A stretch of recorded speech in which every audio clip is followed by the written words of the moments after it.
অখিল ভাৰতীয় বিদ্যাৰ্থী পৰিষদে ইউথ কেন লিড বা যুৱই নেতৃত্ব ল'ব পাৰিব শীৰ্ষক এটা শুদ্ধ দিশেৰে বা সুন্দৰ টপিকৰ মাজেৰে এক কাৰ্যসূচী কৰিছিল। নলবাৰীৰ বিভিন্ন অঞ্চলৰ যুৱক যুৱতীসকল আহি বিভিন্ন প্ৰতিযোগিতা হৈছিল, তেওঁলোকৰ প্ৰতিযোগিতাৰ বঁটাও ইয়াত দিছে আৰু নতুন প্ৰজন্মৰ যুৱক যুৱতীসকলৰ লগত মই প্ৰায় 2-2.5 ঘণ্টা সময় কটালোঁ। সঁচাকৈ এটা অত্যন্ত সুন্দৰ অনুষ্ঠান আৰু এটা ডাঙৰ অভিজ্ঞতাও। নতুন প্ৰজন্মৰ লগত বাৰ্তালাপ কৰাটো মোৰ কাৰণে এটা ডাঙৰ অভিজ্ঞতা আৰু মই এই নতুন প্ৰজন্মৰ ওপৰত যথেষ্ট বিশ্বাস ৰাখোঁ আৰু মই ভাবোঁ যে এই নতুন প্ৰজন্মই অসমক ভাৰতবৰ্ষৰ এখন শ্ৰেষ্ঠ ৰাজ্য বনাব পাৰিব আৰু সেই দিশেৰে আজি নতুন প্ৰজন্মই কাম কৰিছে।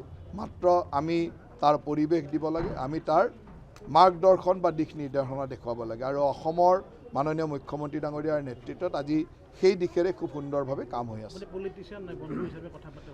যেতিয়া নতুন প্ৰজন্মৰ লগত কথা পাতোঁ তেতিয়া বন্ধু হিচাপে কথা পাতিলে বেছি লাভ হয়, কাৰণ তেওঁলোকৰ মনৰ কথাটো জানিব পাৰোঁ।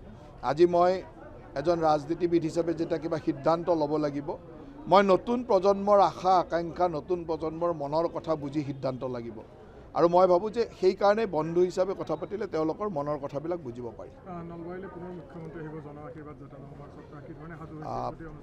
অহা 9 তাৰিখে মুখ্যমন্ত্ৰী ডাঙৰীয়া মানাহ বা সৰভোগৰ পৰা আৰম্ভ কৰি ৰঙিয়ালৈকে এটা জন আশীৰ্বাদ যাত্ৰা কৰিব।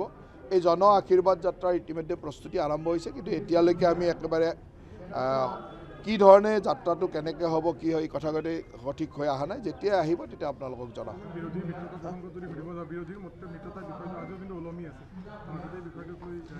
বিৰোধীৰ মিত্ৰতা হয় নহয় তাৰ লগত আমাৰ কোনো ৰুচিও নাই, আমাৰ কোনো জানিবলগীয়া নাই। কাৰণ অসমত এতিয়া দুটা পক্ষ, এটা হ'ল ভাৰতবৰ্ষ আৰু অসমক ভালপোৱা মানুহ, ৰাষ্ট্ৰক ভালপোৱা মানুহ, আৰু এটা পক্ষ হ'ল যোনে ৰাষ্ট্ৰখন বা অসমখনক আগ্ৰাসন কৰিব বিচাৰে।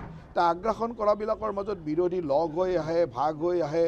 এতিয়া অসমৰ 23, 24, 25টা সমষ্টি এনেকুৱা আছে, তাত কংগ্ৰেছ জিকেনে, ইউডিএফ জিকেনে, জাতীয় পৰিষদ জিকেনে, লুৰিনৰ পাৰ্টি জিকে, আমাৰ কি মতলব আছে তাত আমাৰ নায়ে তাত। গতিকে তেওঁলোকে যি কৰে তাতে কৰি থাকক, আমাৰ তাত চাবলগীয়াও নাই, খবৰ ল'বলগীয়াও নাই।